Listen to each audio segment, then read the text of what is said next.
నీకు నిజంగా తెలీదా? తెలియదు అంటే నేను చిన్నపిల్లండి అయింది, నాకు తెలిసి ఏం చేయాలో తెలుసు నాకు. కదా ఎక్కడో దీనికి ఉందేమో అని నీకు తెలీదా? ఓకే ఉంది, బట్ అనిపించలేదా? అనిపించిద్ది, కానీ మనం దాన్ని ఎలా ఎలా చేస్తామంటే ఎలా చూపిస్తాం, ఎదురు తిరిగి మనం ఏదో ఒకటి ఉంది అని తెలియజేస్తేనే కదా నెక్స్ట్ ఎవరైనా తెలియజేసేది. తిరిగి మళ్ళీ ఎవరో ఒకళ్ళు ముందు అడుగు వేస్తేనే. ఇప్పుడు నువ్వు ఏదో వేసాను అంటున్నావు, మరి అది ఎంతవరకు ఏంటో నాకు తెలీదు. సరే ముందు నువ్వు వేసావు కాబట్టి ఓకే నేను వేస్తాను, చూద్దాం. అందుకే నేను అడుగుతున్నాను నెక్స్ట్ ఏంటి అసలు ఇది ఎంత ఏంటి నిజం, ఇది ఎలా మార్పు. నేను ఇంకా అడగాల్సి ఉన్నాయి, నువ్వు కరెక్ట్గా నాకు చెప్తే నేను మాట్లాడతా. అప్పుడు అలా కాదు అలా కాదు అలా కాదు అసలు. నేను ఆల్రెడీ చెప్పాను నీకు ఇప్పుడు నేను ఎలా ఉండాలి నీతో. ఓకే నువ్వు చెప్పిన దాని ప్రకారం నేను ఎలా ఉండాలి, ఓకే చెప్పేసింది అయిపోయింది, సేమ్ యాజ్ ఇట్ ఈస్ ఇది వరకు లాగా అలా ఉంటానా, లేకపోతే నేను అప్పుడు విజయవాడలో బ్రేక్ అయినట్టు అసలు ఇంకా అవన్నీ కొత్త రోజు ఒక రకంగా జరుగుతూ ఉంటాయి. కానీ తర్వాత విషయం ఎప్పుడు పెడితే ఇప్పుడు సర్ప్రైజ్ వస్తూ ఉంటుంది. ఏది పెడుతుంది సర్ప్రైజ్ గురించి కాదు, ఫీలింగ్ అంటే మంచం కోడే చింటూ అట్లా ముద్దు. అది ఎందుకు చెప్పావు చింటూ మంచం కోడలని నువ్వు బయట? నాకు తెలియదు అసలు మంచం కోడి టాపిక్. మంచం కోడి ఏంది అసలు, మంచం కోడి ఎందుకు ఉండేది పైన అని. అసలు మంచం ఏంటి అది, పాతకాలం ఉందా ఏంటి అన్న మా ఇంట్లో ఉన్నదే. నాకు అసలు తెలియదు. ఏం అసలు ఆ వర్డ్ ఎట్లా పుట్టిందో కూడా నాకు అది మంచం కోడు అనే మాట ఏదో అన్నారు, నేను దాన్ని ఓకే అంటున్నా. గుర్తు చేయవా అంటే నీకు పైన తల తగిలింది, నేను కొంచెం అప్పుడు నువ్వు చిన్నపిల్లవి, నీకు పెద్ద టాలెంట్ లేదు, అలవాట్లేదు, తెలీదు. నేనేమో ఏదో పెద్ద హీరోయిన్, అందమైన అమ్మాయి, ముద్దుగా ఉంది, చిట్టిగా ఉంది, బాగుంది. కానీ నేను అసలు ఆ సినిమాలో ఏదోలాగా ఏదో అదేంటంటే నీకు అది నేను కొంచెం రఫ్ హ్యాండిల్ చేసాను ఆ రోజుల్లో. నేను అలా చేయటం వల్ల నీకు తల తగిలింది పైన కొంచెం ఇలా పైకి. ఎంత ఎట్లా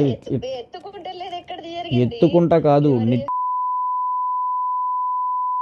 పుష్లో ఒకటి తల నీకు దాన్ని తగిలితే సంథింగ్ పెయిన్ ఏదో వచ్చింది. సో నేను అట్లా అని చెప్పి ఇట్లా అయితే నేను చెప్పలేదు, మరి నీతో చెప్పుకునే విధంగా దీన్ని ఆ మంచం కోడి అనేది చేశారు. సరే కోడి వీడు అంటే నేను చెప్పనా నీకు, మామూలుగా మనుషులు మధ్యలో చెప్పుకునే మాట. ఇప్పుడు చెప్పుకోవటానికి ధైర్యం లేనప్పుడు నువ్వు ఎవరితో అయితే మాట్లాడుతున్నావో రెండు ఉంటాయి, వాళ్ళకి నువ్వు ఆన్సర్ చేయాల్సిన అవసరం ఒకటి లేదు. రెండోది నీకు ఇంకా ఎందుకు, నువ్వు ఓపెన్గా లేనప్పుడు నీతో ఆ మనుషులు ఎందుకు. ఇప్పుడు సపోజ్ నేను ఒక మాట చెప్తా ఫస్ట్, ఇటన్నిటికన్నా ముందు నీతో నేను ఒకవేళ ఉన్నాను అనుకో, ఒక మాట చెప్తా నేను, అంటే ఇది అన్ని ఆఫ్టర్ అసలు దాటిపోయిన మాటలు వీటి గురించి, అంటే ఇంక చాలా తర్వాత మాట ఇది.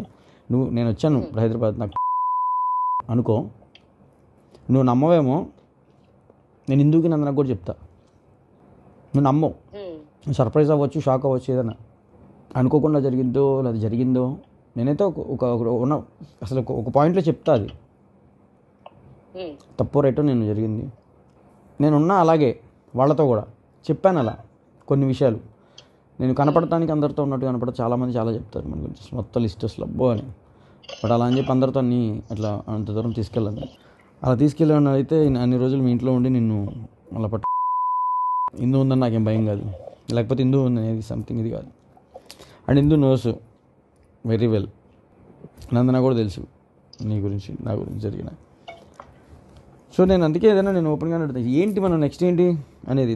అంటే నేను ఇప్పుడు చెప్పుకోకూడదు అంటే ఫస్ట్ ఒకటి నేను క్లారిటీ ఇస్తాను. ఏదో చెప్పి ఇంకొకరి సంసారంలోనో లేకపోతే ఇంకొకరి దాంట్లోనో ఇబ్బంది పెట్టి ట్రబుల్ పెట్టే మనిషిని కాదు నేను. ఇప్పుడు ఓకే, నేను డైరెక్ట్లీ ఆర్ ఇండైరెక్ట్లీ నేను హిందుతో కూడా ఎప్పుడు మాట్లాడలే ఇలాంటి టాపిక్.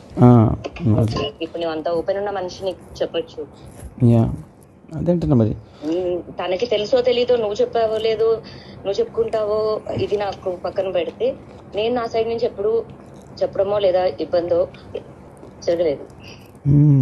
అవును, నాకు తెలిసిన ప్రశాంతంగా బతకటం జీవితంలో, ఇలా టెన్షన్స్ లేకుండా, ఈ గొడవలు లేకుండా. టెన్షన్స్ ఉండాలి, అవి వేరే టెన్షన్స్, బిజినెస్, వర్క్ అలాంటివి. బట్ అండ్ ఇకపోతే హలో క్లారిటీ ఇవ్వాలా నాకు నువ్వు. చింటూ అంటే ఇప్పుడు లైక్ నాకు ఐ హ్యావ్ ఎవ్రీ రైటా. ఇప్పుడు నేను నిన్ను కలిస్తే నేను నీతో ఎలానే ఉండగలుగుతానా, అది చేయబట్టుకున్నాడు అని మళ్ళీ కూరగా ఉంటుందా, లేకపోతే అరే మనం ఇన్ని రోజులు ఇలా ఉన్నాము అలా సడన్ ఇంటర్ మీద పడుతున్నా, లేదా ముద్దు పెట్టా, లేకపోతే ఇట్లా ఉంటాయా, నేను అన్నీ నేను ఎలా ఉండాలి, ఎలా బిహేవ్ చేయాలి ఇక్కడ నుంచి. ఇప్పుడు ఈ జరిగినవి ఇప్పుడు మర్చిపోతే ఇప్పుడు మామూలుగా అడుగుతావు నువ్వు, క్షమించగలిగితే మామూలుగా అడుగుతావు నువ్వు ఎప్పుడు, అరే నీకు ఎప్పుడు అనిపించదా, లేకపోతే కనిపించలేదా, లేకపోతే నేను ఇలా ఉన్నాను తెలియలేదని కార్లో కూర్చున్నప్పుడు. ఇప్పుడు నువ్వు అడిగావు ఇందాక, ఎప్పుడు అనిపించలేదా నీకు తెలియలేదా, నాలో ఇలా కనపడలేదా నేను నిన్ను ఇలా అని. అవును కార్లో కూర్చుంటావు పక్కన, అవును పట్టుకోవాలి, ఎక్కడ పట్టుకోవాలో తెలియదు, ఏం పట్టుకోవాలో తెలియదు. ఆ చెయ్యో గియ్యో ఇట్లా నొక్కటం గిచ్చటం, నువ్వు ఇలా కొట్టడం, ఇంకవే నాకు తెలిసినవి. ఇంకదే నేను నీకు చూపించగలిగేది.